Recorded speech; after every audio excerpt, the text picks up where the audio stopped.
These are the 4 p.m. observations at the Pendleton Airport. Skies were partly cloudy. Well, all right. So, good morning, good afternoon, good evening, and good night. This is the Cali Truck Stop Theater. I want to thank you for checking out another one of my videos. I'm not gonna call it lame. I'm just gonna call it a process to where it's gonna get better. So anyways, what the heck is this guy doing? Let me see if I can. Let's see here. I don't know, that guy right there, the CFI truck. He is like in a. I don't know if he's trying to get in that parking spot or what, but that's not how you do it. That is not how you do it. Anyways, I'm going to be talking to you while I'm eating. You see, this is my comfort food right now. Because I'm rather irritated. You know, but before I get into that,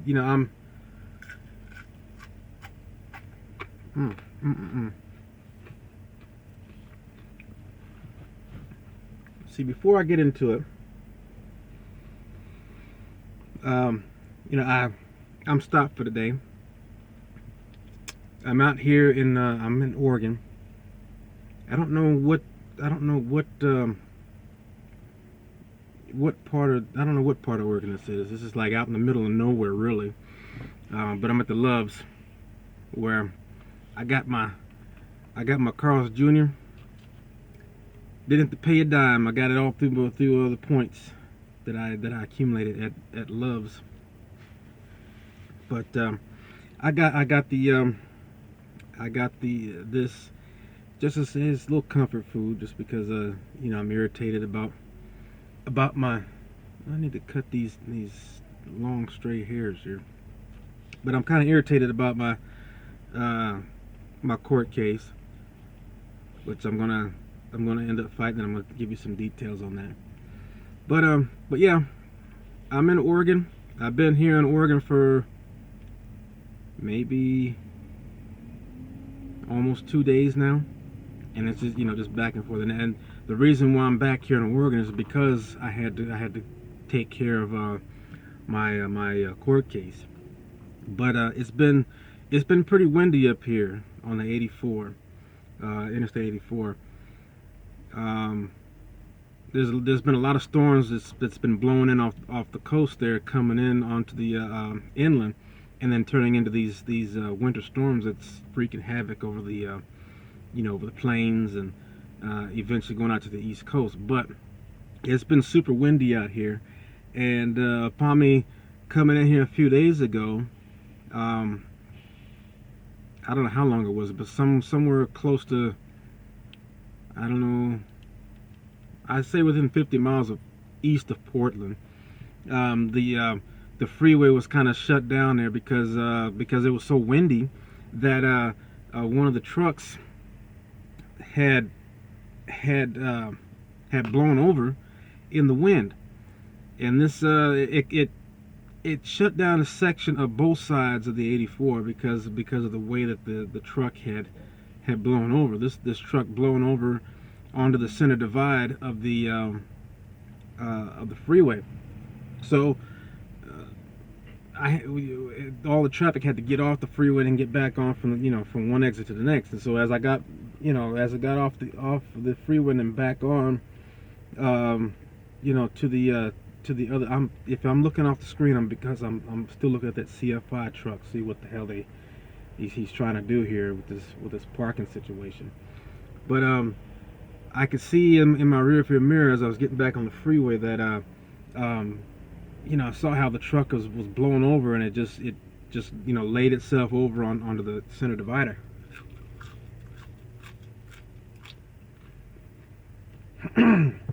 And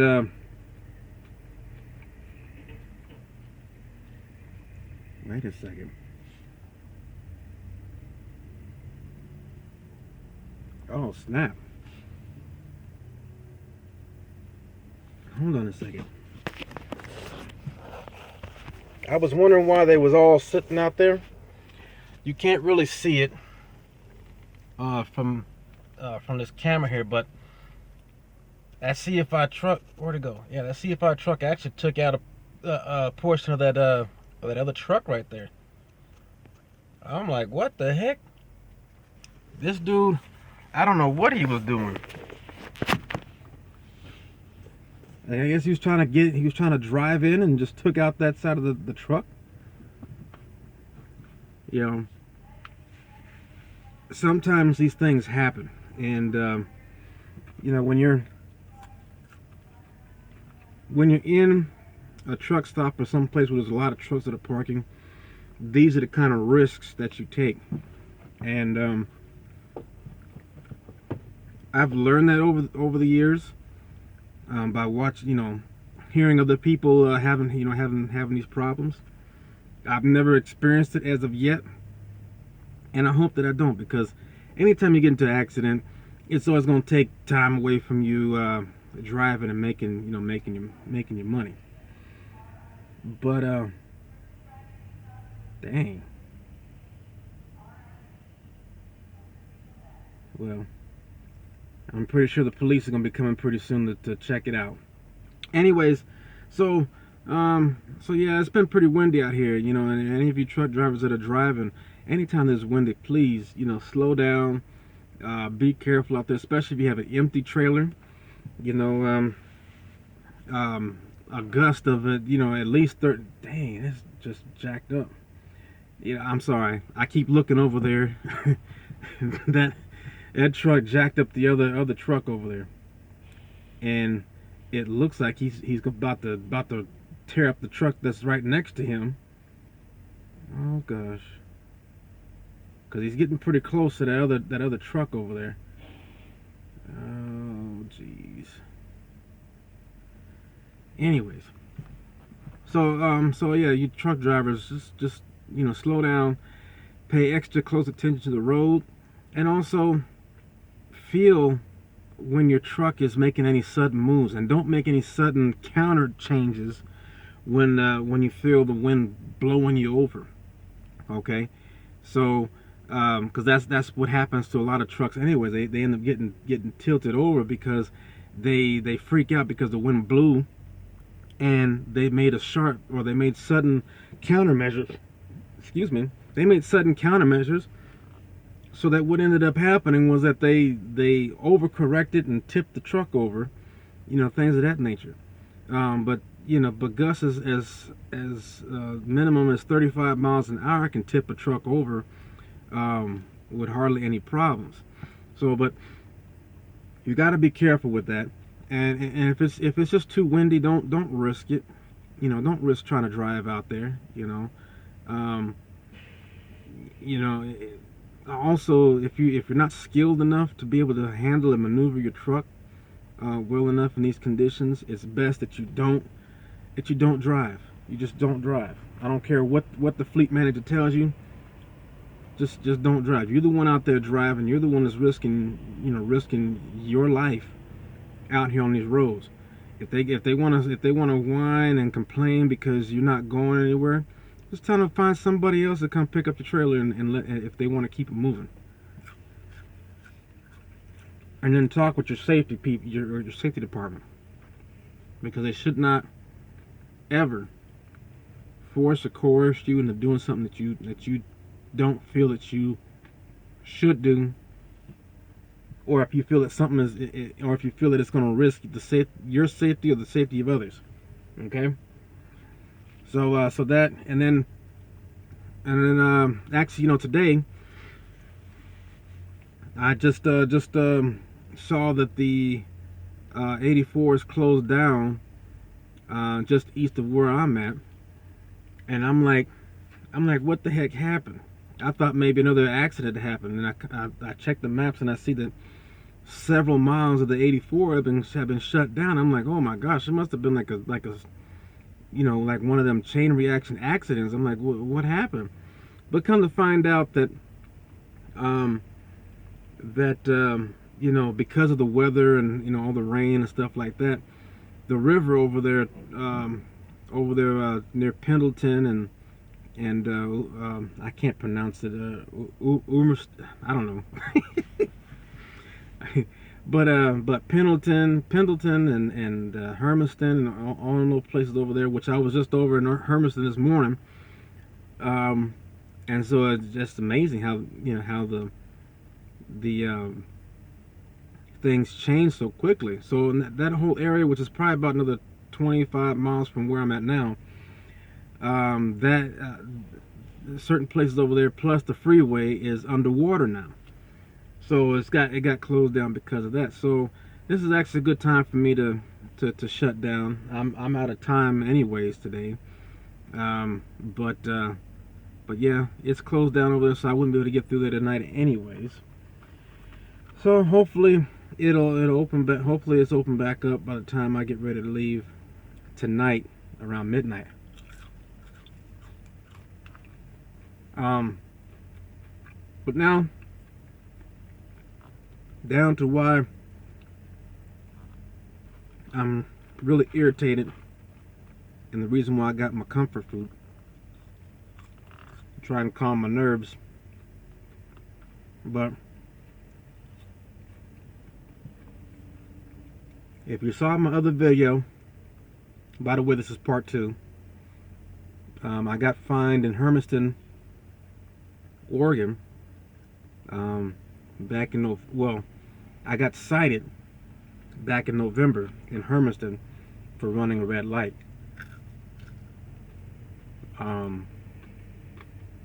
At a particular intersection. So it bugged the hell out of me, and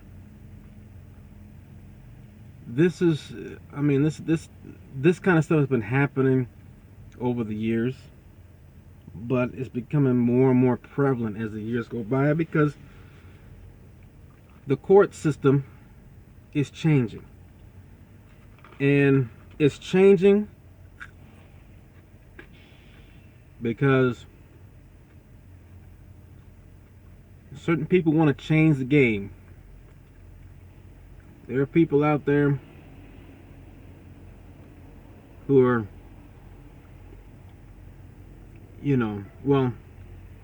it's a combination of all kinds of things. I mean, it goes into greed and not having a cold heart to people and stuff like that. I'm not going to get all in the details of that, but everybody by now should know that the world is just changing constantly, and the longer that we go, the world is going to continue to change faster and faster, as faster rate. So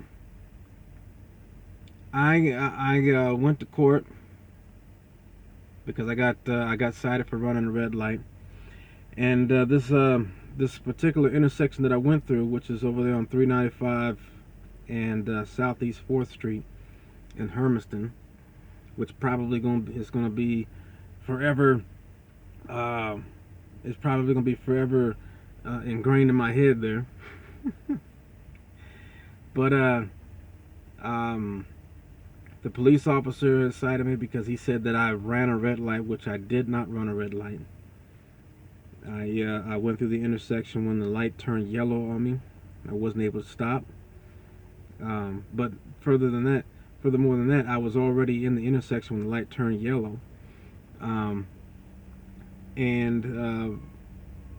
apparently, once I cleared the intersection, he pulled me over because he said that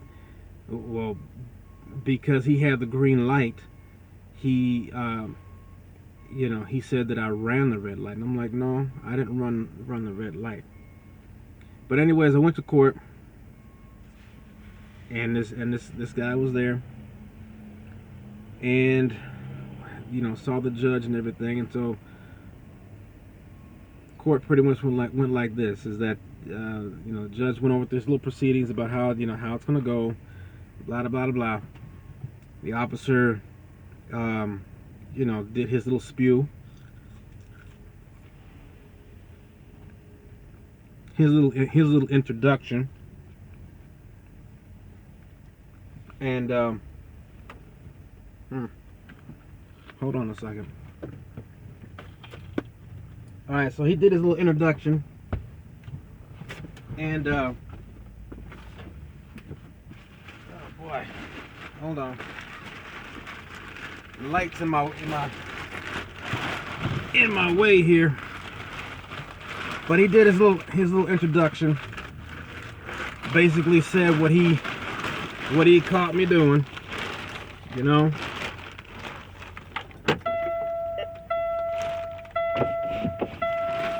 Alright. Let's get this up in here. Maybe that. No. That didn't work either. I'm still glowing like a golden child. Because the sun is popping up in here. Coming up. There we go. That's a little better, I guess. Let's adjust that. There we go. Alright. So he did his little spew, told the judge what it is that I did wrong, and then it came up to my turn to to question the officer. And I went through a list of questions that I had asked him, or that I compiled, and he answered them. But basically, I wanted to try and prove to the court that I didn't run a red light, that I went to the intersection in a safe manner, that there was nobody around, things of that nature, and that I even stated law where it would allow me to drive through the intersection if I couldn't safely stop, which I explained that. Typically, it should be pretty clear. Okay, well, he did this. He reacted in this way. The law permits it. Case closed. Whatever. That didn't happen. Didn't happen at all. This judge was playing off with the officer, and basically it was the judge was telling me that he wanted to see video of this light, not working properly. Because I mentioned, I said, I was like, well, first of all, these are the things that I called the officer on. First of all, I said that the officer said that he was traveling in one direction when he saw me, and I'm like, no, he was traveling in the opposite direction when he saw me, and he wasn't sitting at the intersection. He was still approaching the intersection. And if you saw the video that I had there, which I didn't have this video prior to going into court, but I took it right after I got out of court, because I'm like, I'm about to go and appeal this, and I'm about to prove that this dude didn't come from where he came from. He couldn't have known. He couldn't have seen. He couldn't have seen that the condition of my light, and he couldn't have seen his light because my truck was blocking the light in the first place. So, but I told the court, I said this guy was coming from a different from the other side, from where he said he was coming from. He wasn't sitting at the intersection. He was still rolling up to the intersection when he got to the intersection, which is the reason why that my light tripped to start to go to the sequences of going red.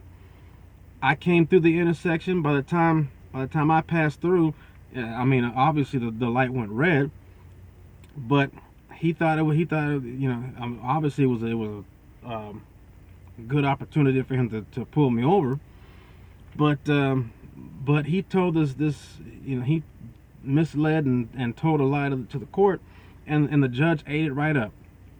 And he asked me, he says, well, what can you tell me that will let me know that the officer is lying? And at first I didn't understand the question, what he was wanting to get from me. I'm like, well, I kept explaining to him, according to the law, I'm innocent because I did everything that I was supposed to and could do. And so then he was like, well, do you have any video evidence of these lights? Because you're making this serious accusation, that there's a something wrong with these lights. And yes, I was like, well, it's a safety issue. How are you going to have the light turn green like that when the other corresponding light is in the process of turning red or has just turned red? That's not, what you get somebody who's let's say somebody is still rolling and they get to the intersection, and because it goes green before everybody clears out of the intersection, you go running through there and you run into somebody. There should be some lag time between when one light turns red. It should be like 1 or 2 seconds there of lag time before you get the other light to come in, right? That's in many cases that's what you see, but it wasn't the case for this one. So so I called him on that. I said, you wasn't coming from the other direction. The other direction, he would be able to see what my light was. He probably would be able to see his light that would be controlling his side of the road. But it was the other way around, where he couldn't see my light and he couldn't see his light because I was so close to him that I was blocking his view, because my truck is so much larger. But on top of that, he was still coming to a stop when I come to the intersection. I go to the intersection, he lights me up and pulls me over, a little ways down the road. But the judge was like, what evidence do you have that tells me that the officer is not lying? I'm like, well, only thing I can tell you is that this is the testimony that I gave you is the reason why I'm saying this, because according to the law and according to what had happened, this needs to be dismissed. And I don't have video, but you're asking me to give you proof and produce video that that what I said has happened, but you're not telling the officer that he spoke the same, he spoke his piece, and he's not showing no video about what happened. And I guarantee you, he's not going to bring in the video because it's going to show, it's going to show him being on the other side of the road, where he blatantly lied to the court, saying that he was coming from a different direction. So he ain't bringing in no video. But this truck does have a camera, and so I'm in the process of seeing if I can get that footage that's going to show the officer coming from the other direction there. But most importantly, well, actually, I can even get it from the should be able to get it from the city if I find an attorney and stuff like that, or find somebody that can help me with accessing the video from the city itself, because there's all these cameras are sitting right there. And but that video that I made, that's going to be my evidence right there as far as what happened. And if you saw the video, you would see that those lights, once the light on 395 was just turning red, the lights over there for 4th Street had already turned green. And I'm like, yo, this is a safety issue. But furthermore, for my case, this I should have never been written up. So because I didn't have the video, the judge cited me for running a red light. So I'm going to go and I'm going to go and appeal. But here's the kicker. And this is and I bet you this is how they're getting people's money, because the fine for allegedly running that red light, which it wasn't a red light, but the fine that they're charging me is going to be, I think it's like $170, $175, whatever, or is it I think it's 175 or 270, something. It might be 270. I think it's about 270, 275. So I have 30 days to pay that. Now I'm going to appeal, right? And the court clerk is like, well, if you're going to appeal, it's going to cost you $280 something to appeal the decision. I'm like, what? $280 something to appeal this court decision is actually more than the fine, right? And the lady's like, she's trying to sound like she's being sympathetic. Oh yeah, I know it's just the way the court system is. Sometimes the fee to appeal is more than the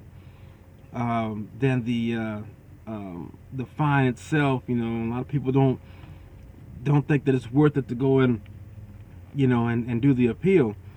I'm like, you out your damn mind. It's much more than just $200 something that that they're gonna try and squeeze out of me.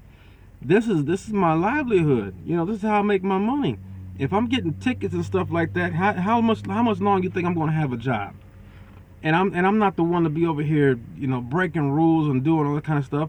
I'm trying to be as safe as possible out here, and I'm doing technically I'm doing America a favor being out here on this road, risking my life and shipping everybody's junk all over the place, especially that little crummy, I'm sorry, that little crummy town out there,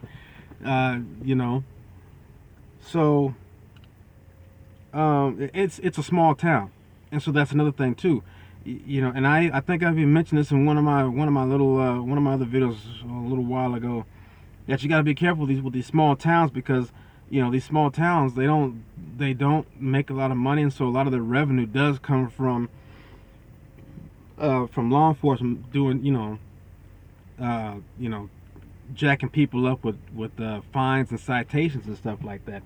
And especially when you get people that don't live there and they're just coming through the place. That's a good source of income for that city, when the police will go and stop people and then write them up tickets, because most of the people are going to be like, well, I can't come back here, so I might as well just go ahead and pay the fine so that I don't get in trouble, So they're making a practice of it. And because it is a small town, I know the judge knows the officer, and because the officer goes to court almost, he has to go to court every month. And they got this little game going that most people are just getting chewed up in the court system, because they got the little game going where they're always in court they have mastered the game of playing in court, and everybody else is coming in through there hardly knows anything about the court system, how it works, what to say, what to do, and they're just getting chewed up. In my case, I'm not gonna say that I'm like, Billy Badass or anything when it comes to court cases, but or Perry Mason or whoever. But the stuff that I was saying in court should have gotten me off, but because you got somebody who's in charge, or because you got somebody who has the power to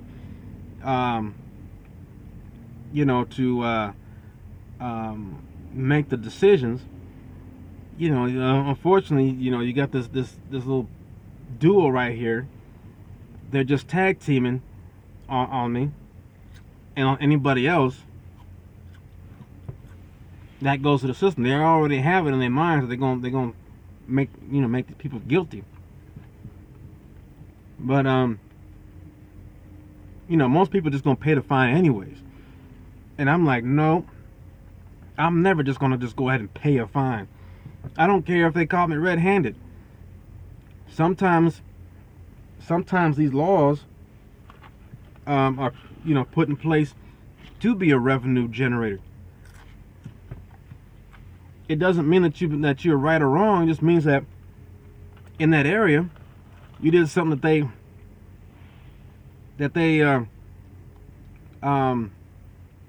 you just did something that they say is that they say they don't want you doing, and it might not be right, it might not be wrong, but the thing is that some of these laws they put in the or codes, because it actually because it is a code, you gotta, and that's the reason why they call it a code, is because you gotta decipher what the code means, because it's secretive, it's not out in the open. You gotta look for it, you gotta look for the meanings and all that kind of crap.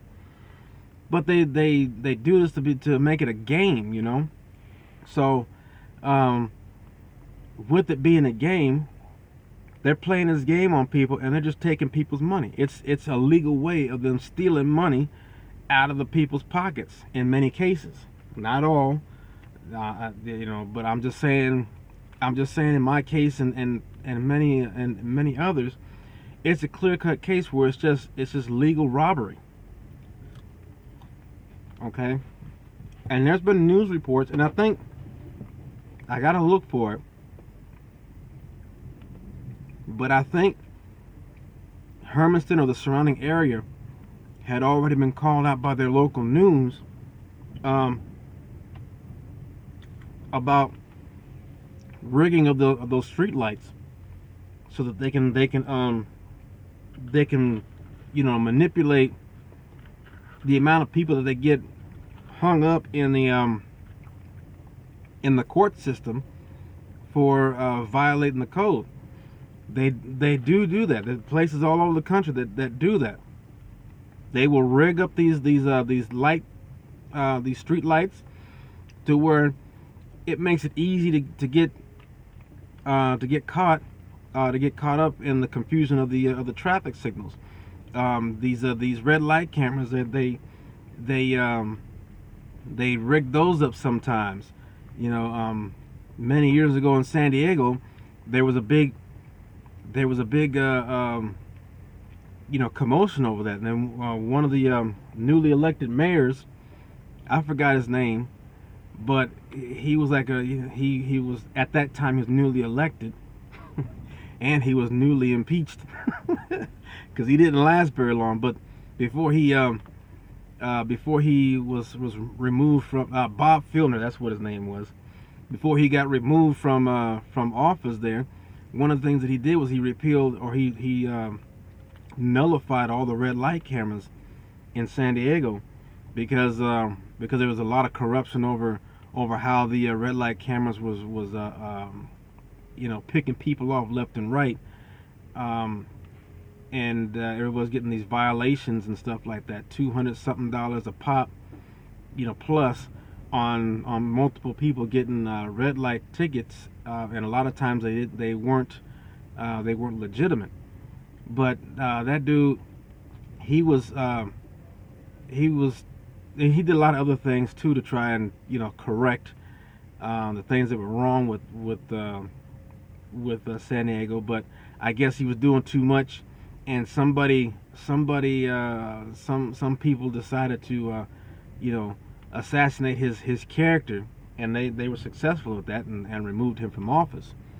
But there's plenty other places all over the country where this kind of stuff is happening. You got the speed traps, and I see them all the time too, where you got these damn speed signs that pop up out the middle of nowhere, or they they pop up to where, like, you're going you're going a certain speed, and they pop up to where you're not going to be able to react fast enough to slow down to the speed, and then you got a cop sitting there waiting, and he lights you up because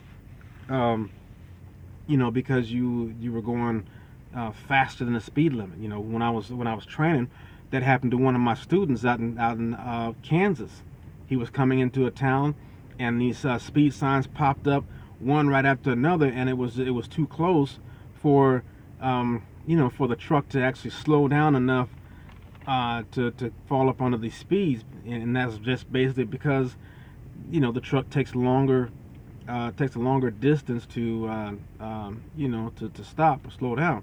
But anyways, a police officer pulled us over because of that. He was technically speeding because these street signs popped up, and they was counting, the speed was counting down super quickly, and he just couldn't slow down fast enough. It's going 65 down to 50, and then down to 35. All like right, boom, boom, boom, boom, boom. It don't work in a big truck. Maybe in a small car, maybe, but no. But anyways, I think there was a report, a news report, that a guy had he got his wife off, or he exonerated his wife because of these lights, and pretty much the same way. But the way he got his wife off was because of he was a math professor, and what happened was his wife got a ticket for running a red light, kind of the same thing as like like for me. But she was cited for it and charged with it, and so her husband went and appealed the case, and he won the appeal because he was a math major.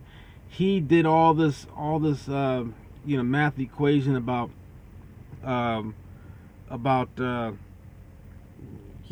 fast her car was going versus the the light changes and things like that, and then correlated that with the law, to where now a lot of us don't know, but depending on the speed of that on that roadway, when the light starts transitioning from green to yellow to red, that yellow light has to stay.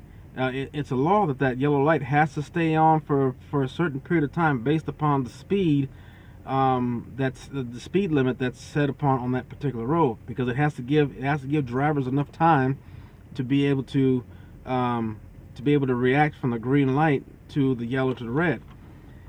And so this guy he came up with the formulas and stuff like that, and he come to the conclusion that that these yellow lights were not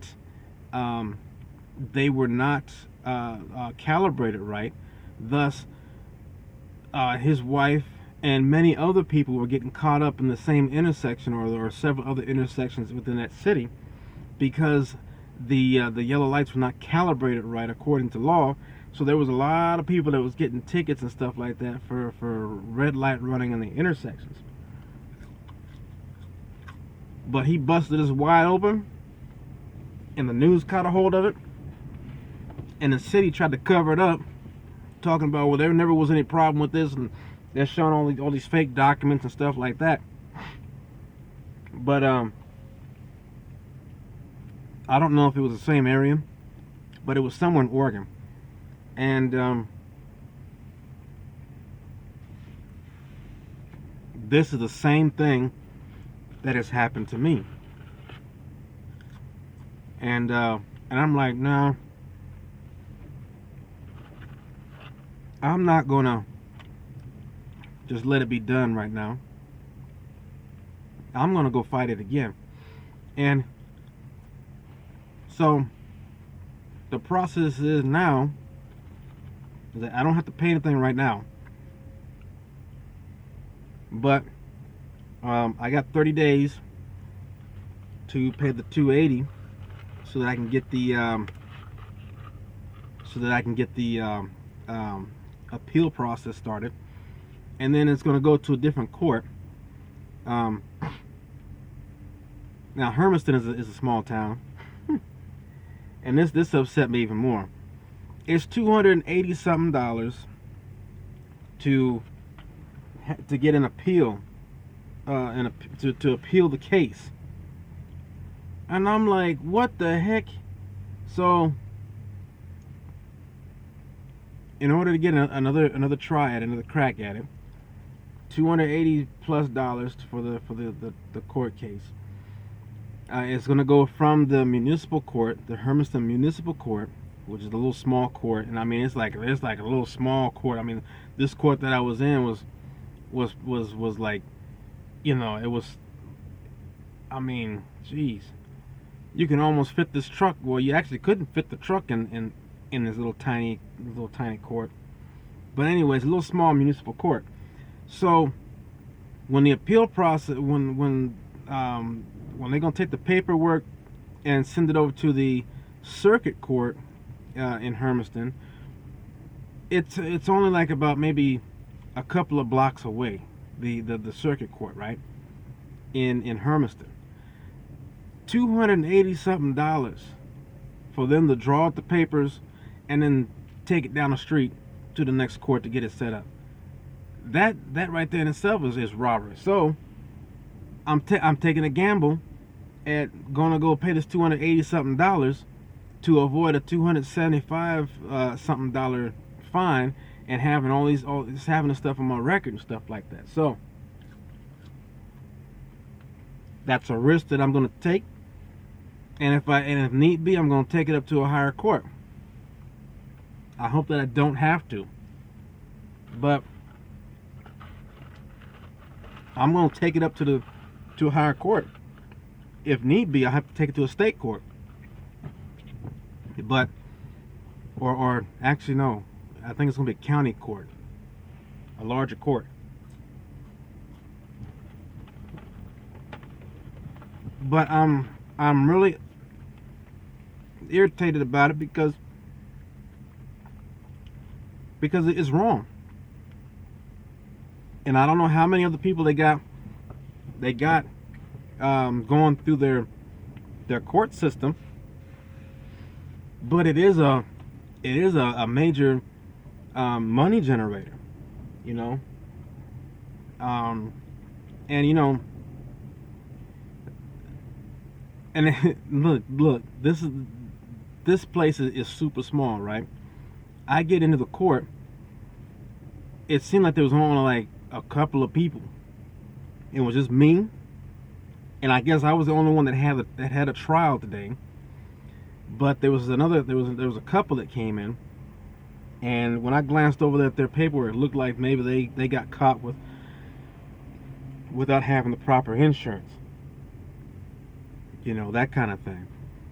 But other than that, it was just myself and that couple, and I'm like, ain't this something? And you know, I'm like, I think they must have had some other ones, but some other trials, but I guess they didn't show up.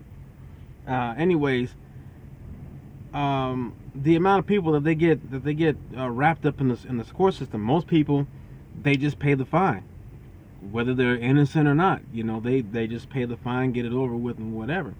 And I think that's just the dumbest thing in the world to do, because for one, it goes beyond just paying you know, a couple $100 here or whatever. You get stuff on your record, you know, because it's considered, you're considered guilty. So this stuff goes on your record, your personal record, your driving record, whatever kind of record that you got that the court finds you guilty on.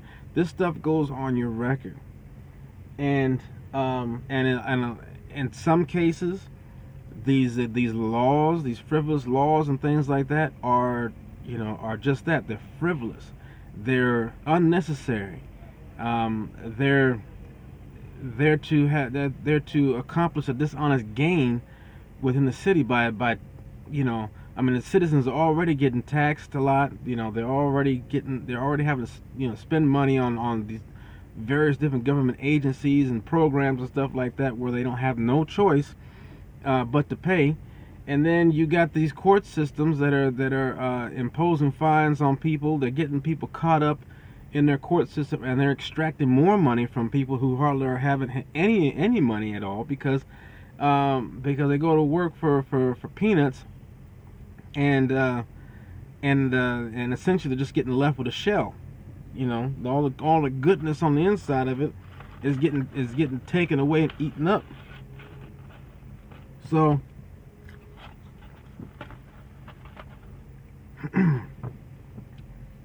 I'm always saying, don't just pay the fine, even if you're found guilty, or even if you were in the wrong or whatever.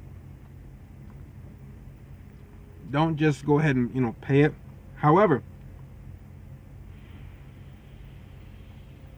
don't go against your morals.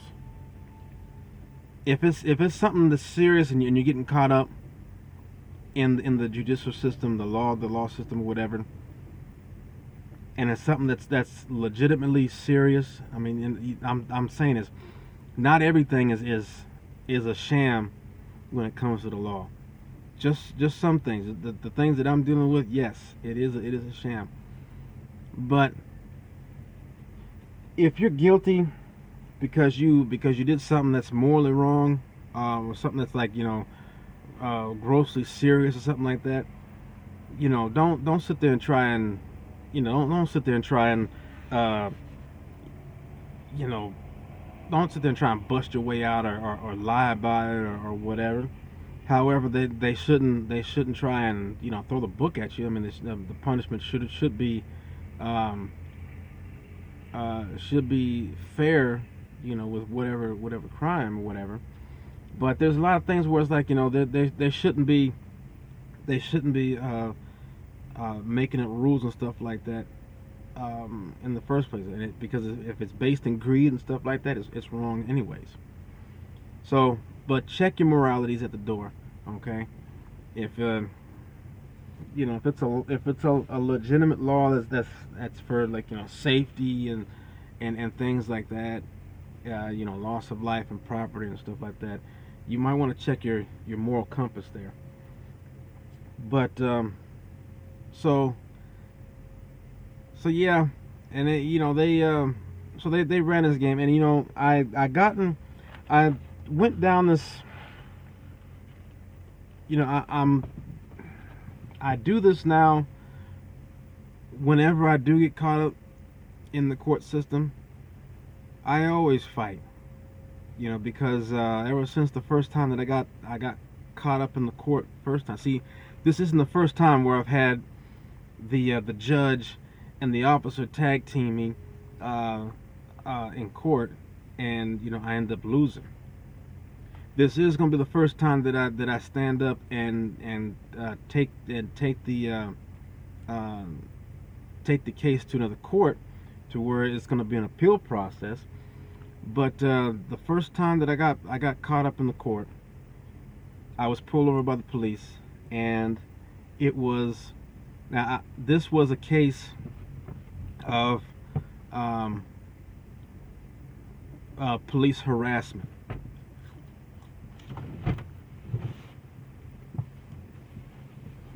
It was harassment.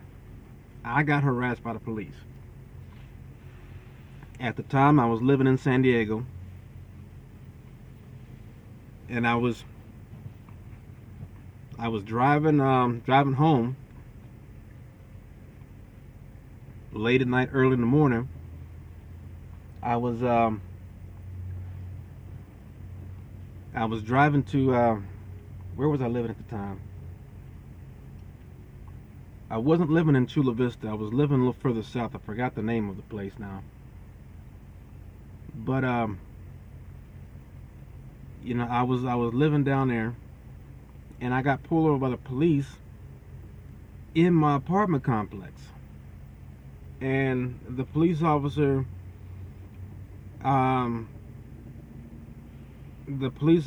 he, you know, he wanted to find out where I was coming from, where I was going, and he made up this excuse so that, you know, that I looked like I was on drugs, and you know, he thought that I might have been on drugs or on alcohol and stuff like that. He made a comment about, oh, well, your eyes are all glazed over. What have you been doing?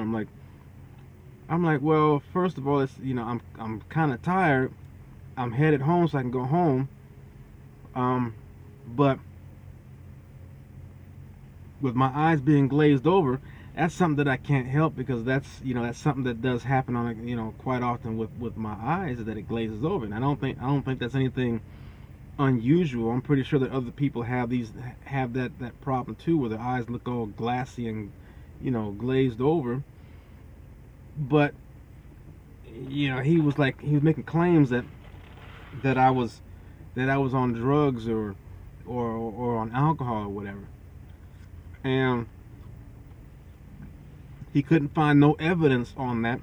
So what he ended up doing, he ended up giving me a ticket for not using a turn signal when he pulled me over.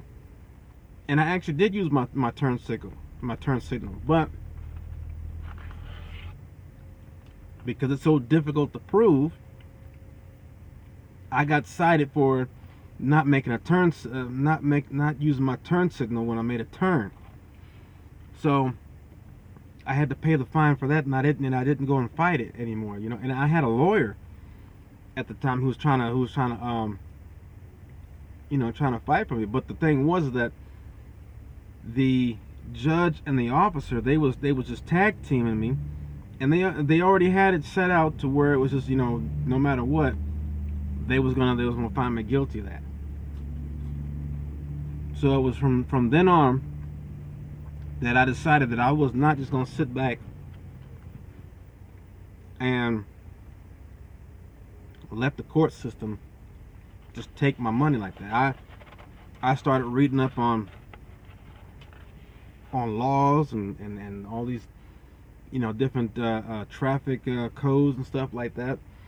And, you know, I did eventually have to go back in the court, you know, for other things, and I have won my court cases. You know, this is the most recent one in a long time, where this is since I started doing it, since I started fighting my tickets. This is the first time that I've actually lost my court case since the first time that I got run through the system. This is the first time that I lost my court case, but this is going to be the first time that I go and take it to the appeal and attempt to win there. But the other time was that a police officer tried to, well, he ticketed me for making an illegal U-turn, which I didn't make an illegal U-turn.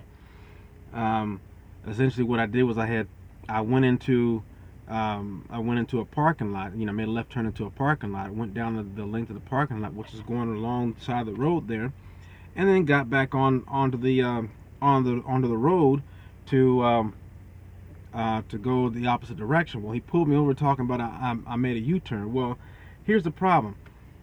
One thing is that this police officer, he did the same thing essentially that I did, but what he did was he was there before I was anyways, because he was trying to catch illegal U-turns at this intersection. But the thing was is that he was over in the bus terminal, and so in order for him to get in there, he had to go up to the light, make the left turn, go into the parking lot, go down the bus terminal, and stop and sit there, right? So I did the same thing. I went up to the light, made the left turn, go inside the parking lot, and come down the bus terminal. I pass him, and then I get back on the road. That's when he lit me up. So he was in the court, and he tried to make up this frivolous.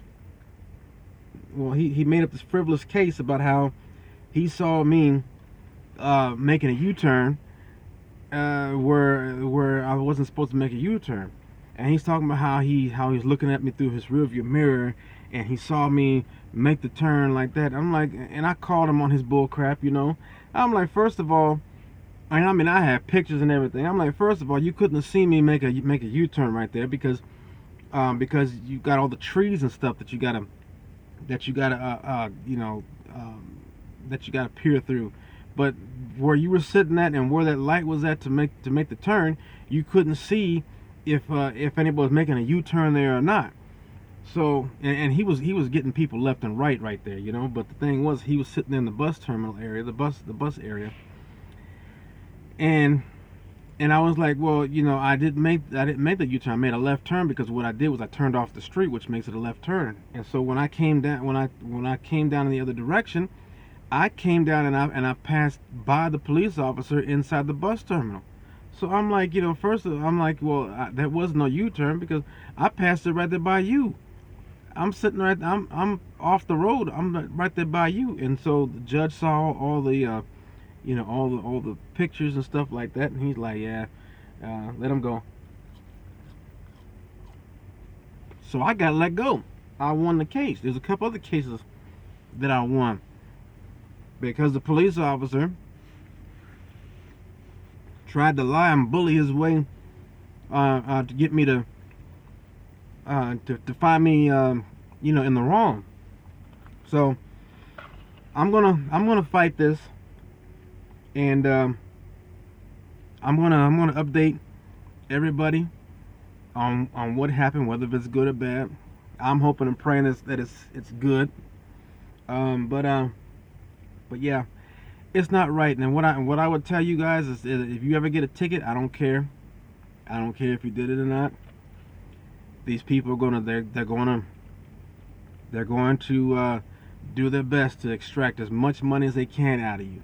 And if you don't want to lose your money, you know, I would suggest that you go and you try as best you can to fight your ticket. Get out of it if you can, because it's going to be a lot more than just money. It's going to be, you know, a little blip on your record that could change your insurance rates. If you're a truck driver, it could mean your job. So if you don't want to lose your job, you want to do everything you can, but also check your moral compass. Do not, please, you know, like I said, I don't know how else to explain it, but there's certain things where, you know, you just gotta, you know, fess up to it, because there's certain laws that are legitimate, and you know, you know, it is legitimate, and you know, sometimes you got to pay the penalty for that. But for the ones that are just you know, money generators and stuff like that, I would fight them. You know, it's not all that serious as far as the moral code is concerned. It's a shame on the city that, you know, allows these things to go in place. But you know what it is that, like I was saying before at the beginning, that this world is changing, and when this world is changing, the people are changing. The people are becoming more and more ruthless. They're not showing as much love to one another. You know, they're always trying to you know, try to make the other person look the worst, and, you know, look bad, that kind of stuff. And so when you have these situations where these people running the government system, they're the ones that are making the changes, and they're the ones that are making it to where it's going to be, you know, it's going to be hard, or it's going to be the word, like, you know, everybody's going to be having to pay money to a government system because all they're trying to do is extract money from you, so that it makes it, it makes us weaker and them stronger. And the reason why that is happening is because, in this great country, we're still able to vote, and we're voting we're voting these godless, in many cases they're godless, greedy, unloving people into office, and they get into office, and we give them power to make changes and to uphold laws and create laws. And so what happens is that it gets out of hand, where they start making up stuff to where it's a trap for the common citizen, and they start to do things that will cause us to become oppressed, and they become the oppressor. So the only way that's gonna end is that if we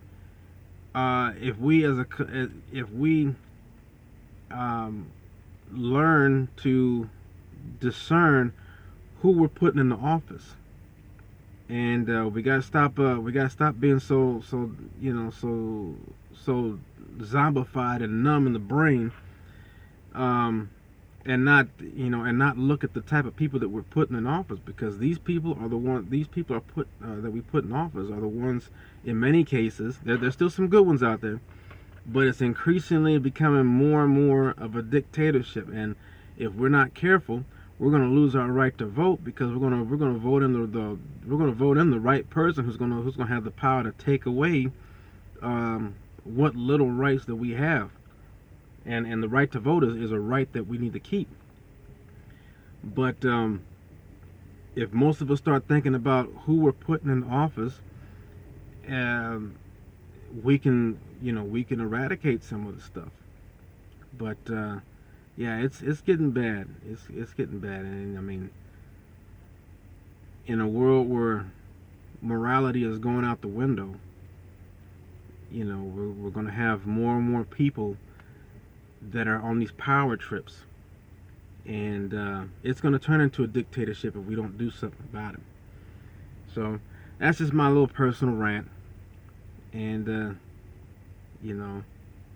if you got this far, you probably understand what I'm saying. Maybe not. I don't know. I'm learning how to become a better communicator, and I'm gonna be a better communicator. It all takes practice. People say practice makes perfect. But I was like, hey, that's a pretty good saying. But then some years ago, I heard something that changed all that. Practice does not make perfect. Practice makes permanent. And when I heard that, I was like, you know what? That is so true. Because you could be sitting there practicing and practicing and practicing, and you don't know, but you're practicing the wrong thing, and you become proficient in practicing the wrong thing. So, but now, so I'm like, I use that term, practice makes perfect. Practice makes permanent. So it gets me in a different mindset to where it's like, hey, I gotta pay attention to what I'm practicing, because if I practice the wrong thing, I'm gonna be permanent in the wrong thing. So yeah, I'm learning how to, I'm exercising my vocal cords and my word knowledge and stuff like that, and I'm doing these mainly just because I want to, I want to be more comfortable talking and communicating, because I realize that I'm not the best at it. But practice makes permanent. So when I think about it that way, it puts me in a mindset to where I try to think about what it is that I'm doing, and making sure that I do try to practice the right and proper things, instead of just practicing whatever, because I could be doing the wrong thing and becoming proficient in the wrong thing. So yeah, I'm going to end this video because the sun's going down, and I'm steadily starting to fade away into the blackness here. And yeah, just wait for for the outcome of this other stuff. If you hit the subscribe button, hit the like buttons, you know, the bell notifications. You know, I still need 5 subscribers to make 25. That's all that I need, and I need 15 likes for each video. So go ahead and do all that stuff. All right, and I will talk to you later.